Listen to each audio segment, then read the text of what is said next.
নমস্কাৰ, এই মুহূৰ্তত আহি পৰিছে এটা বিগ ব্ৰেকিং নিউজ। 5.7 ৰিক্টাৰ স্কেলৰ ভূমিকম্পত কঁপি উঠিল তিব্বত। তিব্বতৰ পৰা আহিছে এক ডাঙৰ খবৰ। সোমবাৰৰ মাজনিশা ভাৰতীয় সময় অনুসৰি 2:41 তিব্বতত ভূমিকম্পৰ প্ৰচণ্ড কম্পন অনুভূত হৈছিল। সমতলৰ পৰা 10 কিলোমিটাৰ গভীৰতা আছিল ভূমিকম্পটোৰ অভিকেন্দ্ৰ। ৰাষ্ট্ৰীয় ভূকম্পন বিভাগ তথা নেশ্যনেল ছেইজমলজিৰ তথ্য অনুসৰি ৰিক্টাৰ স্কেলত 5.7 ৰিক্টাৰ জোখৰ ভূমিকম্পই কঁপাই যায় তিব্বত। বৰ্তমানলৈকে এই ভূমিকম্পৰ ফলত কোনো ধৰণৰ প্ৰাণ বা সা সম্পত্তিৰ ক্ষতিৰ কোনো তথ্য লাভ কৰা হোৱা নাই। পুনৰবাৰ জনাই গৈছে এটা বিগ ব্ৰেকিং নিউজ। 5.7 ৰিক্টাৰ স্কেলৰ ভূমিকম্পত কঁপি উঠিল তিব্বত।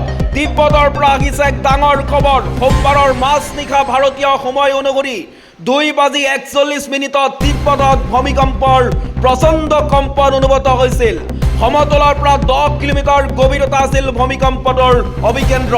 ৰাষ্ট্ৰীয় ভূকম্পন বিভাগ তথা নেশ্যনেল ছেইজমলজিৰ তথ্য অনুসৰি ৰিক্টাৰ স্কেলত 5.7 ৰিক্টাৰ জোখৰ ভূমিকম্পই কঁপাই যায় তিব্বত। বৰ্তমানলৈকে এই ভূমিকম্পৰ ফলত কোনো ধৰণৰ প্ৰাণ বা সা সম্পত্তিৰ ক্ষতিৰ কোনো তথ্য লাভ কৰা হোৱা নাই।